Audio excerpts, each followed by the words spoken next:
I transmigrated into a wife-chasing redemption romance as the substitute for the heroine's true love. After the heroine Willow reunited with the man she truly loved, she was afraid I would keep clinging to her, so she had her best friends seduce me. She even declared that whoever succeeded would get 1 million. And so, Sophia cast her line at me and I took the bait. Alicia cast her line at me and I took the bait. Laura cast her line at me and I still took the bait. There was no helping it. An honest man like me simply couldn't bear to see any woman heartbroken. Later, Willow came back and said she had realized that the person she truly loved was actually me.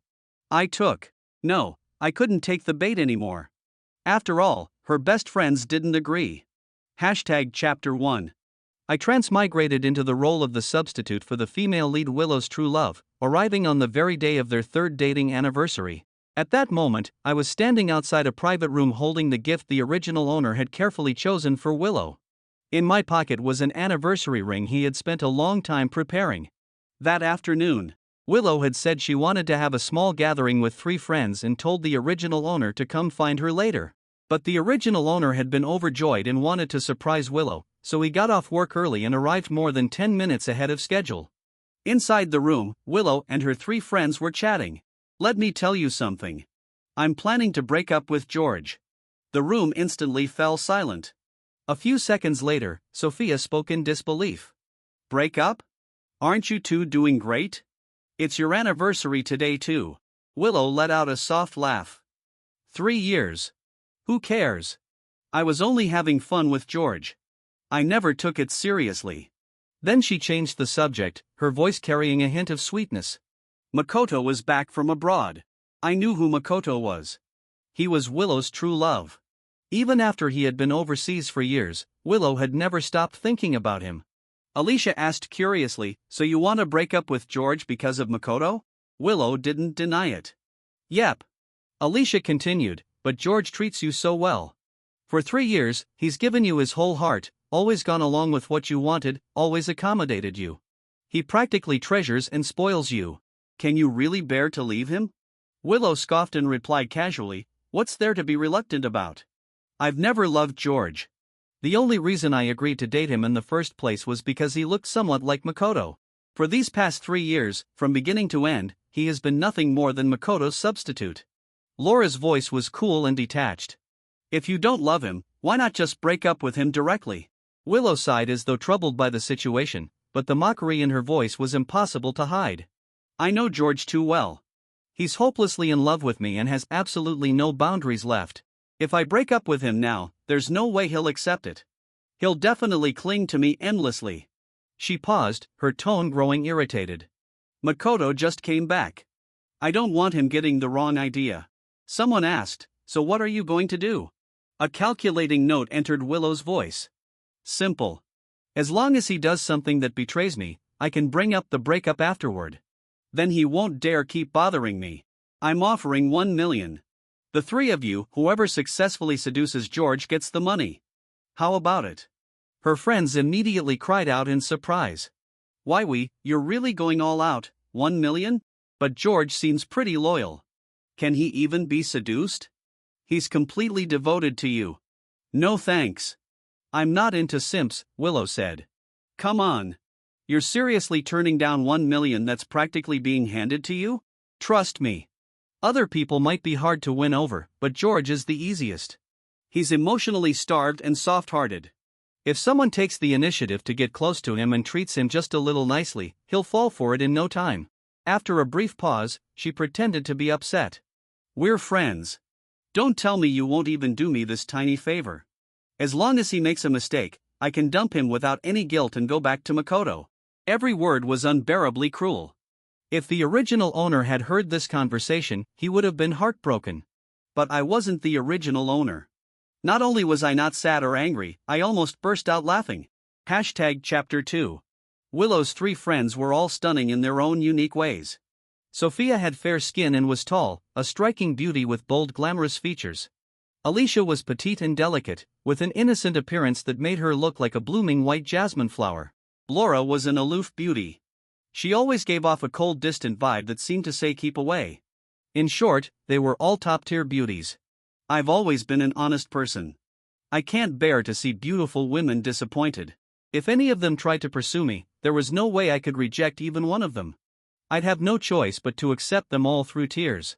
I knocked on the door, and the conversation inside came to an abrupt stop. After entering, I glanced around the room. Yep, definitely pleasing to the eye. I really had to thank Willow.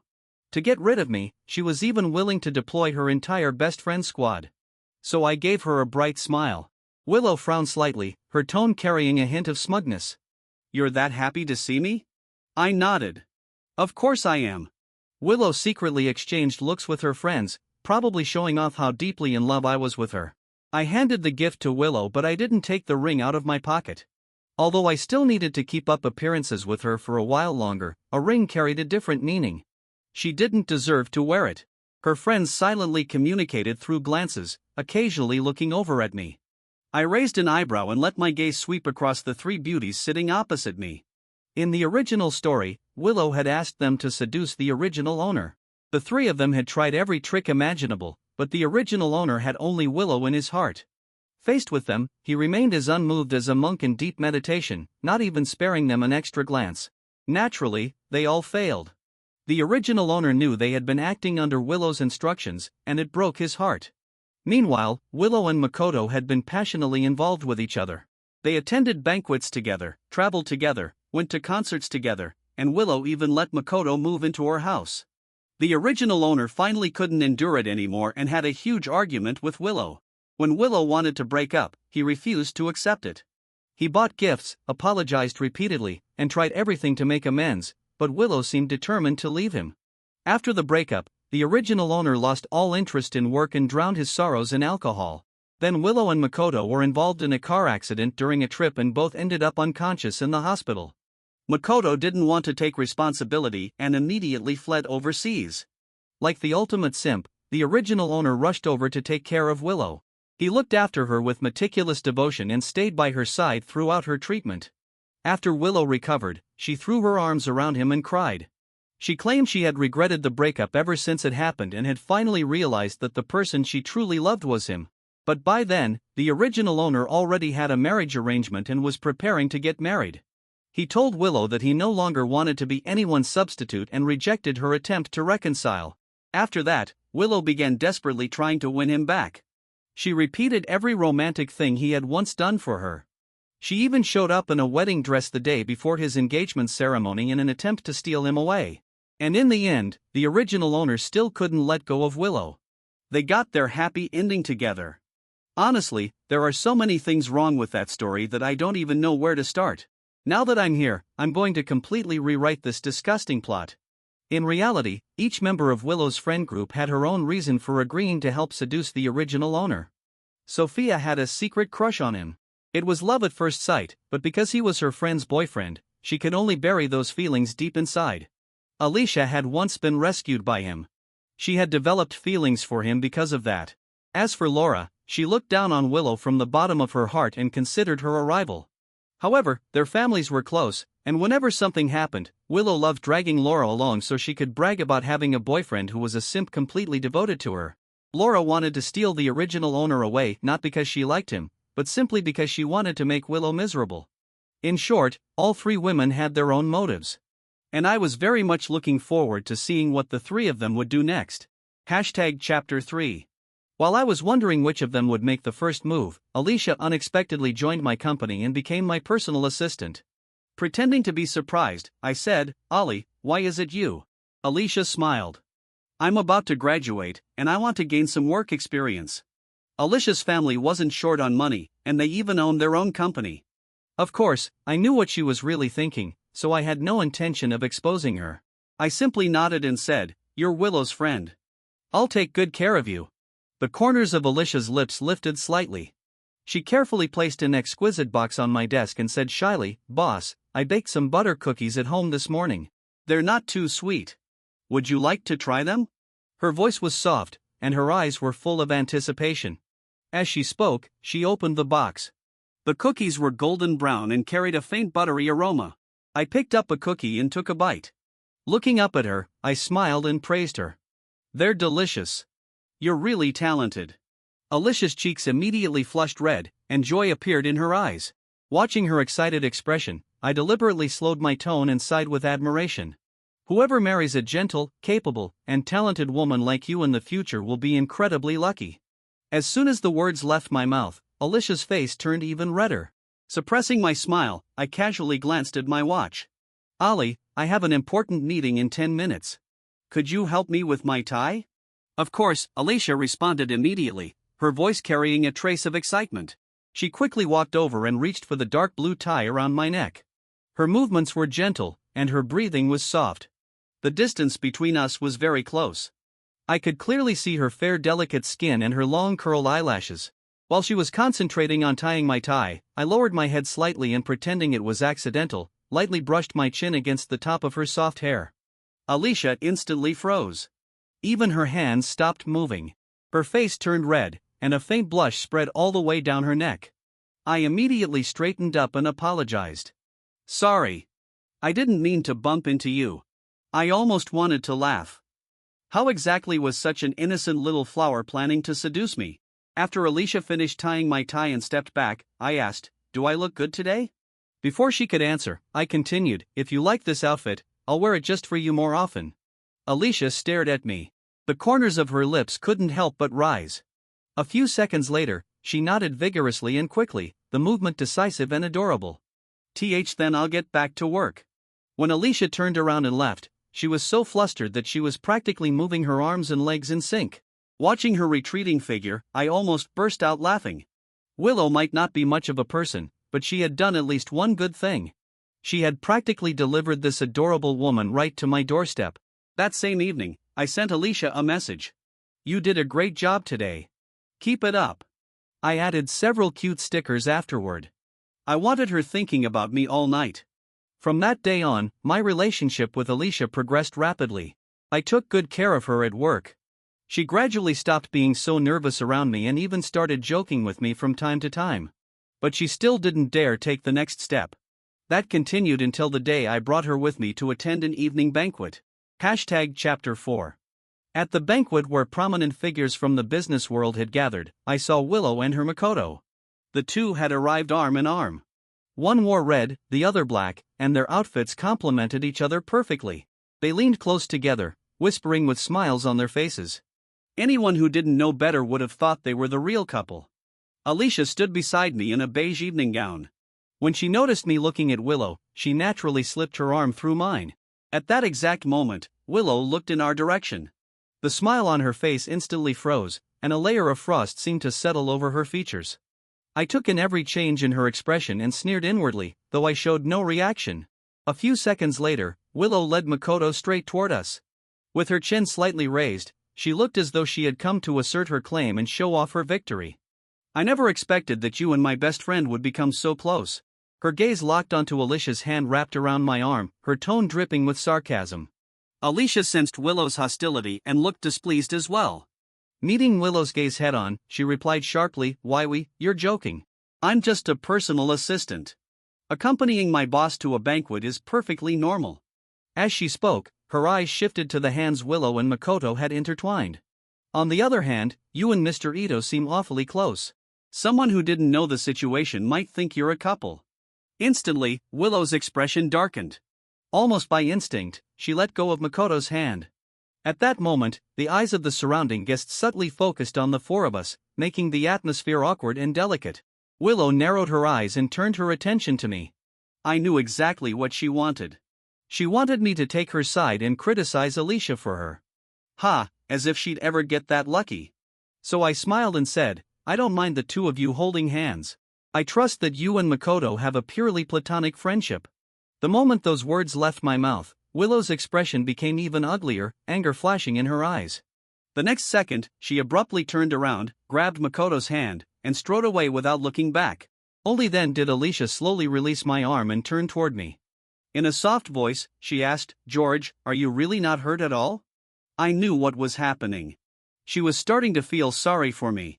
And once someone starts feeling sorry for you, they're much easier to win over. Putting on the appearance of a devoted lover, I said, "I love her, so I'm willing to trust her unconditionally. Even if her heart belongs to someone else, I'd still be willing to wait for her to come back." After hearing my answer, Alicia's brows knitted tightly together. Her voice carried a trace of urgency. But what if she's been lying to you from the very beginning? What if she never had any real feelings for you at all? My expression immediately turned cold. Like someone blinded by love, I pretended to be offended. You're Willow's friend. How can you talk badly about her behind her back? Willow is a wonderful person. She would never lie to me. Looking at her hesitant expression, I decided it was time to ignore her for a few days. You don't need to come to work for now. Come back when you've thought things through. After throwing out those words, I turned around and left without hesitation. Behind me, Alicia's eyes unconsciously reddened. After leaving the banquet hall, I drove to a nearby bar. Just moments ago, I had received a message from Sophia. She said she had drunk too much, was being harassed by someone, and hoped I could come pick her up. Of course, I wasn't going to refuse. Chapter 5. As I walked into the bar, the deafening music and the scent of alcohol hit me at once. My gaze swept across the room, and it didn't take long for me to find Sophia. She was sitting alone in a corner booth, her fair cheeks flushed with a noticeable blush. Standing across from her was a man in a tailored suit. He leaned slightly forward, speaking to her in a low voice without pause. I could see the situation clearly. Sophia's brows were slightly furrowed.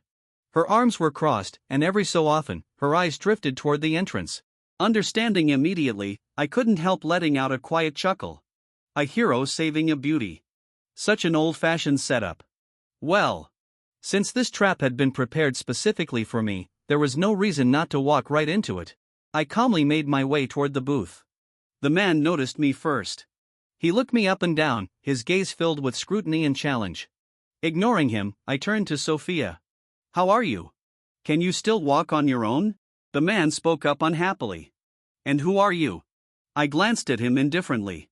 I'm her boyfriend. Sophia smiled and gently tugged on my hand. Hello, boyfriend. Her voice was soft and sweet from the alcohol. The man looked between Sophia and me several times. Without saying another word, he turned and quickly left. As soon as he was gone, Sophia slumped onto the table. Her long black hair spilled forward, covering most of her profile. I bent down and lightly tapped the tabletop. He's gone. So where to next? Hearing that, she slowly raised her head. Her eyes were unfocused, carrying just the right amount of vulnerability. Take me home, okay? I nodded calmly. Supporting her weakened body, I led her step by step out of the noisy bar. The entire way, she leaned closely against me, her movements carrying a subtle sense of flirtation. I safely escorted Sophia back to her home. After helping her settle onto the sofa, I poured her a glass of water. If everything's fine, I'll be leaving. Just as I turned around, Sophia suddenly called out to me. George, I'm in a bad mood today. Stay and have another drink with me, okay? As if afraid I might refuse, she walked to the liquor cabinet, skillfully took out a bottle, and gently placed it on the coffee table. Then she stared at me without blinking. Naturally, I wasn't going to refuse. So I sat down across from her. Sophia didn't say anything. She simply poured 2 glasses of wine, picked one up, and drained it in a single gulp. I glanced at her and followed suit. Sophia poured herself another drink and finished it. Then she looked at me expectantly. With a helpless smile, I drank another glass as well. The room fell silent. Only the sound of our breathing remained. After a long pause, Sophia suddenly looked up and fixed her gaze on me. George, what kind of love do you like? Meeting her intense eyes, I pretended to think seriously for a moment. Love at first sight. The instant those words left my mouth, I clearly saw her eyes brighten. But a moment later, the light faded again, and a trace of loneliness appeared on her face. I fell in love with someone at first sight too. Of course, I already knew that. Still, I deliberately looked curious. Oh, who's that lucky person? She stared directly at me and spoke slowly, one word at a time. You. Before I could respond, she suddenly leaned closer. The warm scent of wine surrounded me. Then, without warning, her soft lips brushed lightly against the corner of my mouth. The contact lasted only a brief moment before she pulled away. Her cheeks were bright red. I won't tell why we. She paused briefly. You understand what I mean, right? Looking at the young woman before me, whose eyes were filled with hope and anticipation, I wasn't surprised at all. I had taken the bait. As the night deepened, an unmistakably romantic atmosphere settled over the room. Chapter 6. The next morning, the moment I arrived at the office, I saw Alicia. The dark circles under her eyes were obvious. She looked as though she hadn't slept all night. I nodded at her but said nothing. She silently followed behind me and closed the office door. Inside the office, there were only the two of us. Summoning all her courage, Alicia said, "George, I know you might think I'm a bad woman, but you once saved me. I don't want to see you get deceived." Then she told me everything about Willow's plan. She even confessed that the reason she had become my assistant was because she had originally intended to pursue me. Finally, she said quietly, "George, if you want to scold me, then go ahead. If you want to fire me, I won't complain. But I never wanted to deceive you. The truth is, I like you." Her eyes turned red, as though she were about to cry. Excellent.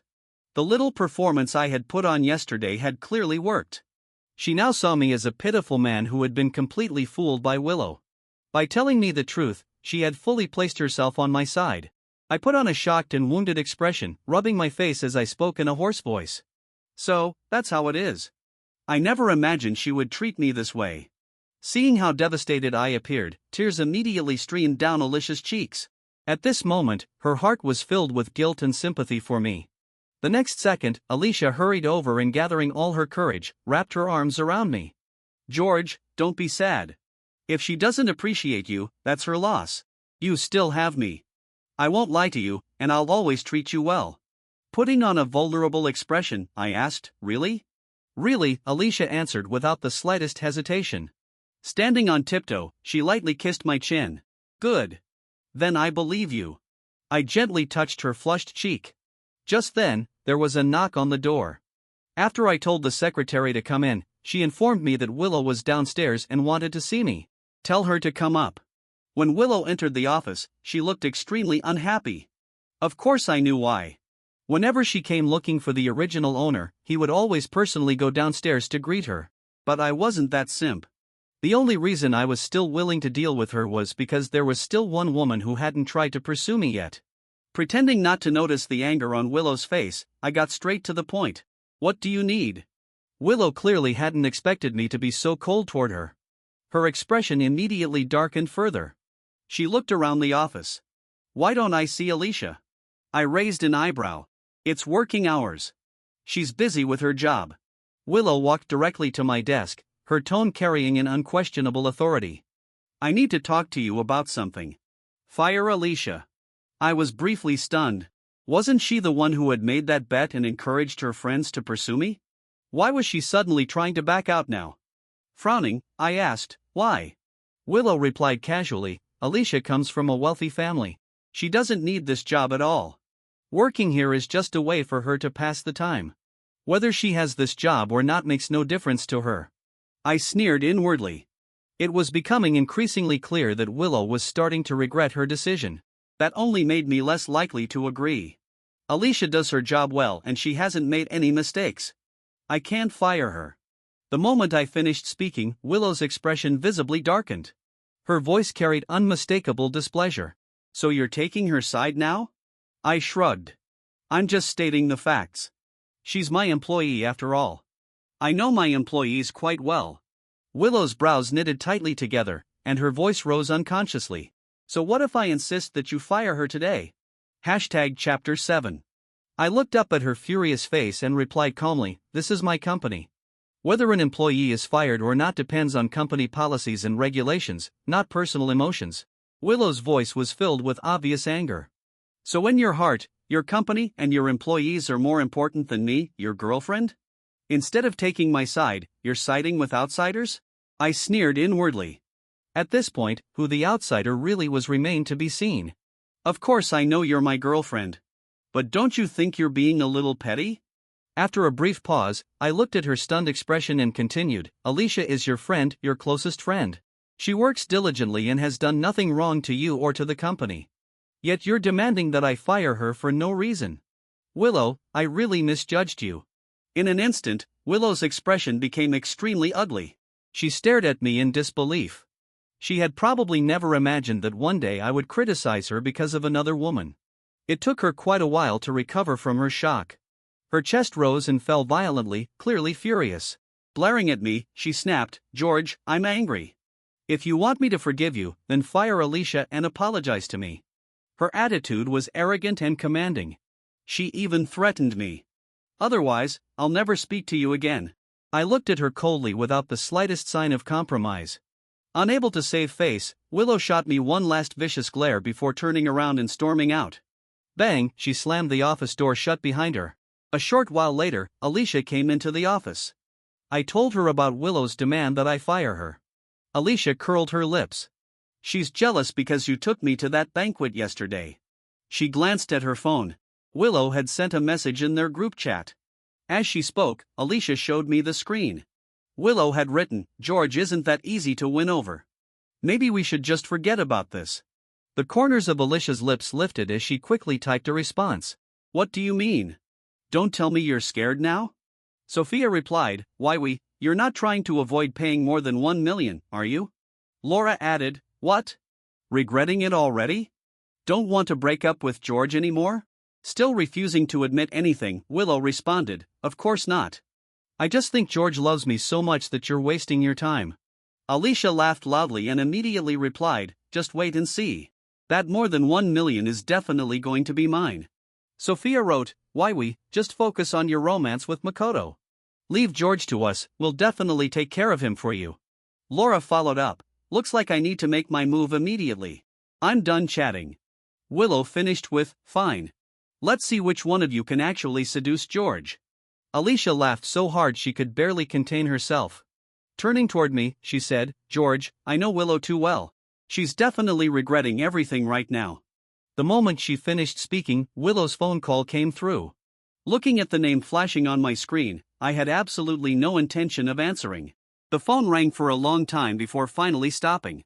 Then, I received a message from Willow. "George, no matter which of my friends contacts you, don't pay attention to them. If I find out you've betrayed me, we're breaking up." Ha! She had gone out of her way to send me a warning. I tossed my phone aside. Alicia and I exchanged a look. Neither of us could stop ourselves from laughing. Chapter 8. I received a call from Laura. She asked to meet me after work. Oh, was she finally going to start pursuing me too? I was quite looking forward to this meeting. We arranged to meet at a 5-star restaurant. Laura was dressed in a white suit, her hair elegantly pinned up. She looked both capable and graceful. She looked me over, and a faint smile appeared on her usually cold face. "I came here today to discuss a business deal." "A business deal?" I raised an eyebrow in curiosity. Had I guessed wrong? Was this woman not planning to pursue me after all? But she had confidently declared in the group chat that she was going to make her move immediately. Laura nodded. She laid everything out for me, the fact that Willow wanted to break up with me, the plan to offer more than 1 million to whoever could lure me away, and all the details behind it. Afraid I might not believe her, she even showed me their chat logs and voice messages. After reading everything, my expression remained unchanged. After all, I had already known the truth. And I had already reeled in 2 fish myself. Seeing how calm I was, Laura looked slightly surprised. But a moment later, understanding dawned on her face, and she smiled. When Laura smiled, her usual coldness disappeared, replaced by a warmth that made people feel at ease. "So you already knew. Willow really is an idiot." Her eyes curved into crescents as she laughed, clearly in an excellent mood. It was almost as though Willow's misfortune brought her genuine happiness. Since Laura had been completely straightforward with me, there was no reason for me to hide anything. I did know. Laura looked directly at me. "Alicia and Sophia have already made their moves. I can't let them get ahead of me. How about we split the 1 million 50-50? Crossing my arms, I smiled. "Aren't you and Willow best friends?" Laura scoffed. "Who said we're best friends? I honestly don't get it. I've barely ever been nice to her, and I've openly said I dislike her. Yet my family and Willow both insist that we're close." She looked annoyed. "We're rivals. I've disliked her since we were kids." When I remained silent, she pressed on. "So, what do you think? I don't think I'm any less attractive than Willow. Or are you really just as Willow says, so hopelessly in love with her that you've completely lost your bottom line? No matter what she does, you'll forgive her?" The corners of my lips lifted slightly. "Of course not. I have no interest in being a simp." Laura nodded seriously. "Good. At least you have some sense. What's so great about being a simp? A hopeful look appeared in her eyes. So does that mean you agree? After a moment of consideration, I told her, actually, you're already 2 steps behind. Alicia and Sophia have already won. Laura's eyes widened in shock. A moment later, she burst into laughter filled with schadenfreude. Willow deserves it, ha ha ha. I smiled and asked, so what do you think now? I had figured something out. Laura liked straightforward people. With her, being direct was actually the best approach. After thinking for a few seconds, Laura extended her hand toward me. As long as it makes Willow miserable, I don't care. Deal. I shook her hand. The 2 of us enjoyed a pleasant dinner together. When we left the restaurant, Laura asked me to drive her home. We had just gotten into the car when we spotted Willow and Makoto. Willow saw me as well. And she saw Laura sitting beside me. Her face immediately filled with shock, and she instinctively ran toward us. I simply started the car and drove away. Through the rearview mirror, I could see Willow shouting after me. I pretended not to hear a thing. She called me. I didn't answer. She called Laura. Laura didn't answer either. I could easily imagine how furious Willow must have been. As long as she was unhappy, I was happy. Chapter 9. One day, Willow stormed into Sophia's house in a rage. Sophia, those 2 shameless women, Alicia and Laura, stole my boyfriend. The moment she saw me, Alicia, and Laura sitting on the sofa, her voice abruptly stopped. Her shocked gaze swept across the 4 of us one by one. Her expression looked as though it was about to crack apart. When she finally spoke, even her voice was trembling. Explain yourselves. You're my friends, my best friends. You owe me an explanation today. Alicia smiled. Willow, you were the one who told us to pursue George. Whoever succeeded would get 1 million. Sophia continued, as you can see, all 3 of us succeeded. Laura glanced at Willow and asked emotionlessly, so when are you paying us? Willow's face darkened as though water could drip from it. Through gritted teeth, she said, you stole my boyfriend and still expect me to pay you? Keep dreaming. Her chest rose and fell violently, and her voice nearly cracked from anger. You're homewreckers. Do you hear me? Shameless homewreckers. Laura scoffed. Willow, you're pathetic. If you can't handle losing, then don't act so arrogant in the first place. Alicia immediately backed her up. Exactly. You were the one who said you wanted to break up with George and pursue your true love. Now you're acting like you've been betrayed. Who are you trying to fool? Sophia calmly took a sip of coffee. Either way, you lost. Willow's eyes widened with fury. But one mouth couldn't win against 3. In the end, she turned her attention to me. George, you're my boyfriend. What do you have to say? I replied, Willow, we're breaking up. Willow's face instantly turned deathly pale. Filled with rage, she shouted, George, what right do you have to break up with me? I don't agree. I raised an eyebrow and laughed mockingly. A breakup isn't a marriage. I don't need your permission. After a brief pause, I added, I'm not asking for your opinion. I'm informing you. George, you cheated on me. You're a scumbag. Willow's face alternated between pale and flushed with anger. Suddenly, she raised her hand as if to slap me. I grabbed her wrist and slapped her across the face instead. Willow, when someone gives you respect, you should know how to respect yourself. Aren't you in love with Makoto? Haven't you been spending all your time with him lately? What right do you have to lecture me about right and wrong? You're trying to play the victim while being guilty yourself. You're disgusting. Holding her cheek, Willow stood frozen in shock. Tears welled up in her eyes. George, you hit me. You actually hit me. Didn't you say you'd love me forever? I glanced at her with contempt and sneered. Forever? Do you really deserve that? Thank goodness I found out before marriage that you're this kind of woman. I should be congratulating myself. From now on, we're strangers. Be with whoever you want. It has nothing to do with me. Willow's face had become as pale as paper. Her entire body swayed as though she could collapse at any moment. Tears fell one after another onto the floor, and she couldn't stop trembling. In frustration, she screamed, "You 3 are unbelievable. How could you like a scumbag like George?" Smiling sweetly, Alicia wrapped her arm around mine. I like him willingly. Sophia raised an eyebrow. Looks like you're panicking. Laura cupped my face and kissed me on the cheek. Regretting it now? You. Willow pointed at them with a trembling finger. Then her eyes rolled back, and she fainted on the spot. TSK. What bad luck. Sophia called emergency services and had someone take Willow away. As for the rest of us, we happily continued enjoying ourselves. Chapter 10. 1 week later, Willow came looking for me again. She waited downstairs outside my company and tearfully told me she regretted everything. George, I'm sorry. I was wrong. Can you forgive me? Her voice trembled as she sobbed, her tone humble and pleading. I really know I was wrong. I shouldn't have made that bet with my friends. I shouldn't have given up on you for the sake of my pride. And I definitely shouldn't have left you behind and gone traveling with Makoto. She grabbed my sleeve desperately, her eyes full of pleading. I've regretted it every day since then.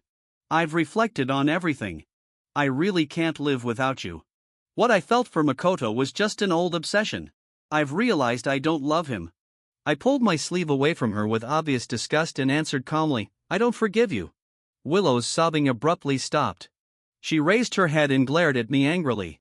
I already apologized. Why won't you forgive me? Do you really have to be this heartless? I was almost amused by her audacity.